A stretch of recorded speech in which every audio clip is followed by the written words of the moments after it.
Hello friends, today we are going to discuss our chapter number 4 that is Medieval Society, Europe and India। हमने इस channel के ऊपर अपने 3 chapter already cover कर लिए हैं। जो न्यू बुक HPSC ने अपनी साइट पर रिलीज करी है उसके 3 चैप्टर हम कवर कर चुके हैं with map and previous year question. तो ऐसे ही आज हम चैप्टर नंबर 4 कंप्लीट करेंगे।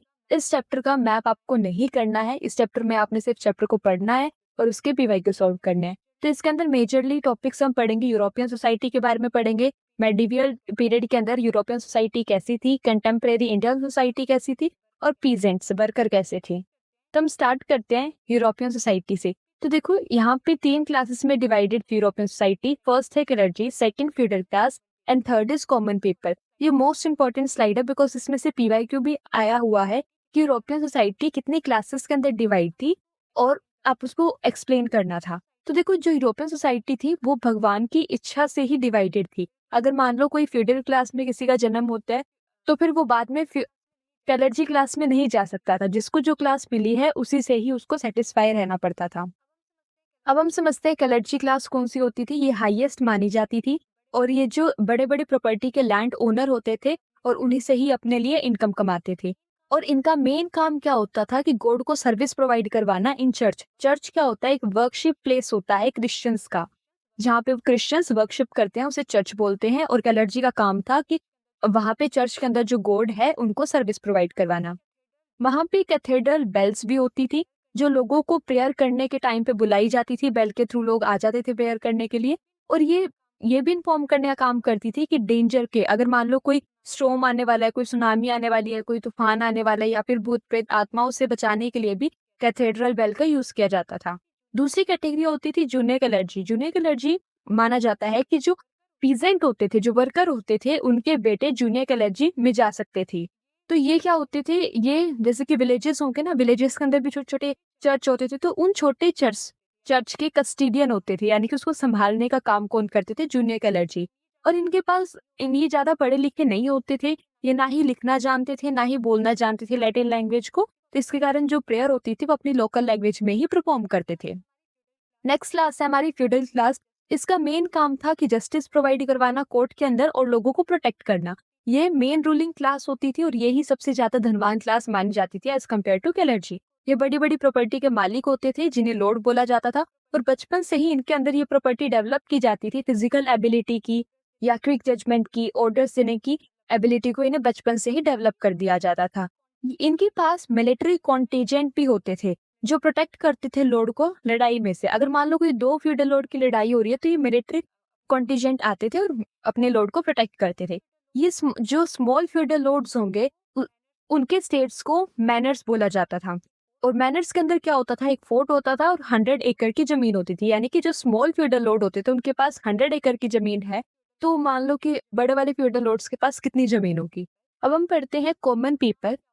कॉमन पीपल का काम क्या होता था कि रिसोर्सेज और फूड आइटम को प्रोड्यूस करना अपर क्लास के लोगों के लिए। अपर क्लास जैसे कि क्लर्जी होगी और फ्यूडल क्लास होगी, इनके लिए रिसोर्सेज और फूड आइटम को प्रोड्यूस करना ही कॉमन पीपल का काम होता था। मेडिवल सोसाइटी जो थी एग्रीकल्चर के ऊपर बेस्ड थी, तो एग्रीकल्चर में ही लार्ज नंबर ऑफ पीजेंट्स काम करा करते थे। और ये लैंड ओनर यानी ये जो प्रॉपर्टी के मालिक होते थे क्लर्जी और फ्यूडल क्लास, तो उनकी प्रॉपर्टी पे जाके कल्टीवेट करने का काम करते थे। और इन्हें सैलरी के तौर पे इन्हें 1/10 पार्ट दे दिया जाता था चर्च का। और ये स्लेव्स की जिंदगी व्यतीत करते थे एंड नौकरों की जिंदगी होती थी। अगर मान लो कि अगर 1 kg अगर ये गेहूं निकालते हैं तो उसका जो 1/10 पार्ट होगा वो कॉमन पीपल को जाता था। और ये अपने बेटे की, अपने बच्चों की शादी नहीं कर सकते थे without the permission of Lord. और इन्हें बहुत सारे काम करने पड़ते थे, अपने खुद के घर के काम करने होते थे और जो ओनर है उसके भी घर के काम भी करते थे। और कई जो ऐसे लोग जो दूसरों के घर पे काम करते हैं और उसको पे नहीं किया जाता, उसे उस टाइम पे फोर्स लेबर बोला जाता था। और ऐसे लोग जो अपनी ही प्रॉपर्टी पे काम करते थे उसे इंडिपेंडेंट पीजेंट बोला जाता था। अब हम पढ़ते हैं सुपरस्टिशन। तो उस टाइम पीरियड पे लोगों के अंदर सुपरस्टिशन भी होता था, यानी कि अंधविश्वासी भी थे लोग। तो जो विलेजेस होते थे, जो गांव के लोग होते थे, उनका मानना था कि जो चर्च है और जो चमत्कार है ये अनसेपरेबल रिलेशनशिप माना जाता था, यानी जिसको हम तोड़ नहीं सकते। तो ऐसे कि ऐसे मानते थे कि चर्च के अंदर चमत्कार होते हैं, ये चमत्कार हो जाएगा, चर्च में जाके पूजा करो। तो ये ऐसे सुपरस्टिशंस पे भी बिलीव रखते थे। Next baptism. बपतिज्म को समझते हैं, इंपॉर्टेंट टर्म है, ये एक रिलीजियस बात होता है। अगर मान लो किसी पर्सन को मेंबरशिप चाहिए चर्च के अंदर, तो उसे एक रिचुअल बात परफॉर्म करना होता था जिसे बपतिज्म बोलते थे। और ये जो बपतिज्म का पानी होता था वो क्रॉप्स के अंदर स्प्रिंकल किया जाता था पीजेंट्स के द्वारा, और फिर वो जो क्रॉप्स है वो एनिमल्स को दी जाती है। नेक्स्ट हम समझते हैं मोंक क्या होते हैं। मोंक ऐसे पर्सन जिन्होंने अपना घर परिवार छोड़ रखा है और वो रिलीजियस पाथ में निकल चुके हैं। और सेडेटरी यानी कि ऐसे अकेले अकेले रिलीजियस घर परिवार को छोड़ के रिलीजियस पाथ पे निकलना, उन्हें सोलेटरी मोंक बोला जाता था। और ये जो जहाँ पे रहते थे उस जगह को मोनेस्ट्रीज बोला जाता था। मोनेस्ट्री क्या होती थी? बड़ी बड़ी प्रॉपर्टीज होती थी, बड़ी बड़ी ईच मोनेस्ट्री हैड उनकी खुद की प्रेयर होती थी, फील्ड होता था, गार्डन होता था, जैसे आप पिक्चर में देख सकते हो। तो बड़ी लैंड होती थी, इनके खुद के होल होते थे, फील्ड होती थी, जमीन होती थी और गार्डन होते थे। नेक्स्ट इनके टाइम टेबल के बारे में बता रखा है मोंक के, कि ये क्या करते थे, आधी रात को ये उठ जाते थे, बेल बजती थी, पूजा करते थे और फिर ये सो जाते थे।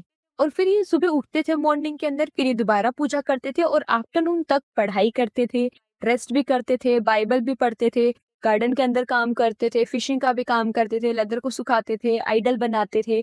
और फिर ये प्रेयर करने के बाद सो जाया करते थे। फिर ये शाम को फिर उठते थे, फिर खाना खाते थे और फिर सो जाया करते थे। और फिर 12 बजे मिडनाइट में उठते थे, फिर ऐसे ही पूजा करते सो जाते, फिर दिन में वही इनकी दिनचर्या रहती थी। नेक्स्ट एजुकेशन सेक्टर कैसा था वहाँ पे? जो प्राइमरी एजुकेशन थी वो चर्च के अंदर दी जाती थी बच्चों को, और स्कूल जो था वो अटैच होता था चर्च से और मोनेस्ट्री से। सिर्फ उन्हीं बच्चों को पढ़ने की परमिशन थी उस टाइम पे जो आगे जाके प्रिस्ट बनना चाहते या फिर मोंक बनना चाहते, उन्हें कोई एजुकेशन मिल सकती थी। अगर कोई ऐसा पर्सन जो प्रिस्ट या मोंक नहीं बनना चाहता तो उसको एजुकेशन के लिए कुछ स्मॉल अमाउंट ऑफ फी पे करना पड़ता था। इनका जो सिलेबस होता था काफी सिंपल होता था, अल्फाबेट होते थे, प्रेयर होते थे, ऐसी बुक्स होती थी जो लैटिन लैंग्वेज के अंदर लिखी होती थी। और कई बार स्टूडेंट को पनिशमेंट भी दी जाती थी फॉर द मिस्टेक्स। अब नाइट, नाइट भी एक इंपॉर्टेंट टर्म है। नाइट एक ऐसी कैटेगरी के लोग होते हैं जो वॉरियर क्लास से आते हैं। इनकी आधी जिंदगी तो वॉर के अंदर ही स्पेंड हो जाती है, बची हुई आगे आधी जिंदगी जो होती है वो अपने घाव भरने में ही चली जाती है। और इसमें तीन चीजें पढ़ते हैं, life of women, means of entertainment and warfare. Women की लाइफ कैसी थी वहां पे, क्या एंटरटेनमेंट का सोर्स रहता था और कैसे युद्ध करने जाते थे। तो जो फ्यूडल क्लास की जो वुमेन होती थी वो काफी लग्जूरियस लाइफ जीती थी। इन्हें शौक होता था डेकोरेशन का या फिर डिफरेंट टाइप की गेम खेलने का। और इनका मेन काम क्या होता था कि सर्वेंट को हायर करना। जो अपर क्लास की जो वेमेन थी ये स्किल्ड होती थी हॉर्स राइडिंग के अंदर, हंटिंग के अंदर और वेपन हैंडलिंग के अंदर, वेपन्स को भी इन्हें संभालना आता था। और मीन्स ऑफ एंटरटेनमेंट के अंदर फेयर होते थे, उस टाइम पे फेस्टिवल भी होते थे, और ये बड़े लोग उत्सुकता से यानी फुल एंजॉयमेंट के साथ इसे सेलिब्रेट करते थे। और ये चर्च को जाना भी एक स्पेशल ओकेजन समझते थे। और आर्चरी भी करते थे, वो मैजिशियंस भी होते थे उस टाइम पे, स्केटिंग भी करा करते थे लोग, फिशिंग भी करा करते थे। और जो अपर क्लास के लिए जो लोग थे उनके लिए मेन सोर्स ऑफ एंटरटेनमेंट होता था सॉन्ग और म्यूजिक। नेक्स्ट है वॉरफेयर। तो war was an important part of the medieval European life. Her feudal Lord को अपने बेटे को ट्रेन करना पड़ता था हॉर्स राइडिंग के अंदर, गैलेंट्री के अंदर या फिर वॉर के टाइम पे, ताकि उसका बेटा अपना कंट्रीब्यूशन दे सके। और जब वो अपनी ट्रेनिंग कंप्लीट करके आता था तो एक फेस्टिवल ऑर्गेनाइज किया जाता था और उसे अवार्ड दिया जाता था to the title of knight, यानी वॉरियर क्लास को उसे टाइटल दे दिया जाता था उस फेस्टिवल के अंदर। और बैटल के अंदर किल हो जाना है वो साइन ऑफ ब्रेवरी समझा जाता था उसे।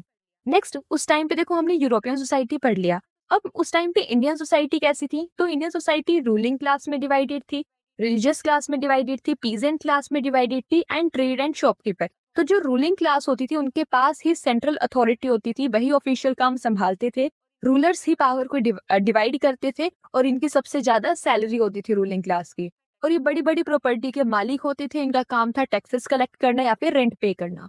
नेक्स्ट टर्म आती है मावासत। मावासत ऐसे फार्मर होते हैं जो ना ही टैक्सेस पे करते, ना ही गवर्नमेंट के रूल्स को ओबे करते, ना ही उनके ऑर्डर्स को ओबे करते, तो वैसी कैटेगरी को मावासत बोला जाता है।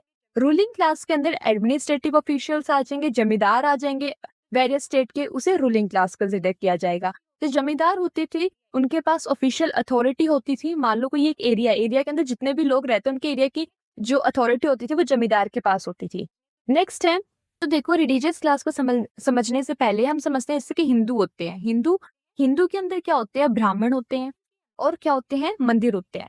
तो वैसे ही मुस्लिम के अंदर ब्राह्मण की जगह उन्हें क्या बोलते हैं? उनके उस क्लास के लोगों को उलमेला बोलते हैं। और मंदिर की जगह पे मॉस्क्यू बोलते हैं, और जो पंडित होते थे, पंडित को क्या बोलते थे, मक्ताब बोलते थे। ठीक है, तो आप पढ़ सकते हो, ये among the Hindu one class होती थी ब्राह्मण। इनका मेन काम क्या होता था, रिलीजियस एक्टिविटी को परफॉर्म करना टेम्पल के अंदर, स्कूल के अंदर। और जो ब्राह्मण होते थे हिंदू के अंदर, और जो उलमेलाज होते थे मुस्लिम के अंदर, इनके बिना मैरिज अधूरी मानी जाती थी। यही आज चलता है कि उसके रीति मैरिज के जो रीति रिवाज है वो कंप्लीट इनकम्प्लीट माने जाते थे, किसके बिना, ब्राह्मण या फिर उलमेला के बिना। और नेक्स्ट है बालू तेदर। बालू तेदर क्या होता है कि अ class of village servant in medieval time who received a portion of, जैसे कि मान लो उन्होंने कोई काम किया, लाइक कारपेंटर, पोर्टर्स ने कोई काम किया है, तो उसके सैलरी के बदले पे उन्हें कुछ पार्ट ऑफ क्रॉप दे दिया जाता था, उस क्लास को बालू तेदर बोलते थे। नेक्स्ट है ट्रेड और शॉपकीपर। उस टाइम पे लोग वर्ल्ड के रिचेस्ट मर्चेंट्स भी माने जाते थे। ये इंटरनेशनल ट्रेड भी करते थे और इंटर रीजनल ट्रेड भी करते थे। जो रीजनल ट्रेड करते थे उन्हें सेठ या फिर बोहरास भी बोला जाता था, और जो मर्चेंट होते थे राजस्थान के, उन्हें मारवाड़ीज बोला जाता था। जो पीजेंट क्लास होती थी उनकी कंडीशन पैथिक होती थी, यानी इतनी अच्छी नहीं होती थी, बुरी कंडीशन होती थी। और ये एक ऐसी कैटेगरी, देखो नेक्स्ट इंपॉर्टेंट टर्म है खुदकश्त और पहिकश्त। तो खुदकश्त क्या होता है कि एक ऐसी कैटेगरी जो अपनी ही खुद की ही प्रॉपर्टी पे कल्टीवेशन करते हैं, उसे खुदकश्त बोलते थे। लेकिन एक दूसरी कैटेगरी जो दूसरों के लैंड के ऊपर जाके कल्टीवेट करती थी, उसे पहिकश्त बोलते थे। They were the farmer who used to cultivate in other village, दूसरे विलेज में जाके या फिर दूसरों की लैंड पे जाके कल्टीवेशन का काम करते थे, उसे पहिकश्त बोलते थे। और इनके पास अच्छे घर होते थे और टेम्परेरी हट्स होती थी। नेक्स्ट पीजेंट के बारे में पढ़ते हैं, तो देखो यहाँ पे एक टर्म आई है मंजूरियंस। मंजूरियन क्या होते हैं कि ऐसे लोग who cultivate the land of land owner and receive the share of the produce, जो लैंड ओनर की लैंड पे कल्टीवेट करते थे और उसके बदले में उसे कुछ हिस्सा दे दिया जाता था उस कल्टीवेशन का। नेक्स्ट 3 कैटेगरी के बारे में बता रखा है, विमेन, स्लेव्स और आर्टिस्ट की क्या कंडीशन थी, और वहां का एजुकेशन, कन्वर्जन और भक्ति मूवमेंट के बारे में बता रखा है। तो पहले समझते हैं विमेन की कंडीशन कैसी थी। जो गर्ल्स की शादी होती थी वो बचपन में ही करा दी जाती थी, और ऐसा कोई भी सिस्टम नहीं था उनके एजुकेशन के लिए, यानी कि उन्हें पढ़ने लिखने की परमिशन नहीं थी। और शादी के बाद उन्हें घर की 4 दीवारी के अंदर ही बांध दिया जाता था, और उन्हें 4 दीवारी के अंदर ही सेफ समझा जाता था। और जो विमेन होती थी रॉयल फैमिली की, वो लीडिंग का काम करती थी, वो लीडर होती थी कई ओकेजन पे। जैसे हमने पढ़ा ना, सर्वेंट्स को हायर करना विमेन का ही काम होता था। जैसे रानी नायकी देवी होगी, रानी दुर्गावती होगी, पर ahead and led the army against the invader, invader के अगेंस्ट में उन्होंने आर्मी को लीड किया था। और इस टाइम पे practice of Sati Johar system, पर्दा सिस्टम भी इंक्रीज हो गया था। स्लेव्स, नौकरों की जीवन कैसी थी कि ऐसे लोग जो टैक्सेस पे नहीं करते थे या ऐसे कर नहीं पाते थे, टैक्सेस पे नहीं कर पाते थे, उनके पास इतना इनकम नहीं होती थी, तो उन्हें स्लेव्स बोला जाता था। और इस टाइम पे लोगों को जबरदस्ती ऐसे जब स्लेव्स को जबरदस्ती इस्लाम के अंदर कन्वर्ट करवाया जा रहा था, और इनसे वेरियस काम करवाया जाता था, जैसे कि डोमेस्टिक वर्क हो गया, बॉडीगार्ड का काम स्लेव से करवाया जाता था। मुगल पीरियड के अंदर अकबर ने स्टॉप कर दिया था practice of enslavement of prisoner of war. अगर मान लो वॉर के टाइम पे किसी को बंदी बना लिया जाता था, तो उसे स्लेव्स की कैटेगरी में डाल दिया जाता था। बट जब से अकबर का पीरियड आया, मुगल पीरियड आया, तो इस प्रैक्टिस को रोक दिया गया।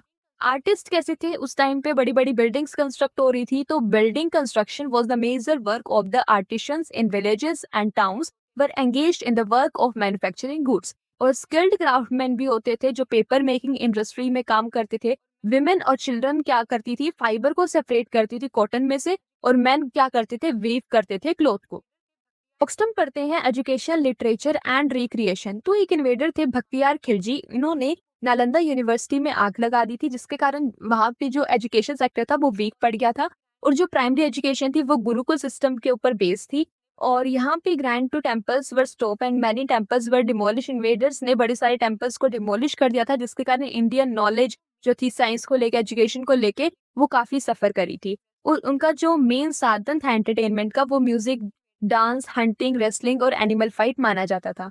कन्वर्जन, तो बाहर से इन्वेडर आ रहे थे, तो कॉन्टिन्यूस कन्वर्जन हो रहा था लोगों को, लोग इस्लाम धर्म के अंदर कन्वर्ट हो रहे थे। मर्चेंट, सूफीज को, स्लेव्स को कन्वर्ट किया जा रहा था इस्लाम धर्म के अंदर। और अगर मान लो कि कोई मान नहीं रहा है इस्लाम धर्म के अंदर कन्वर्ट होने के लिए, तो उसे तलवार या फिर बंदूक की नोक पे भी उनका धर्म चेंज करवा दिया जाता था।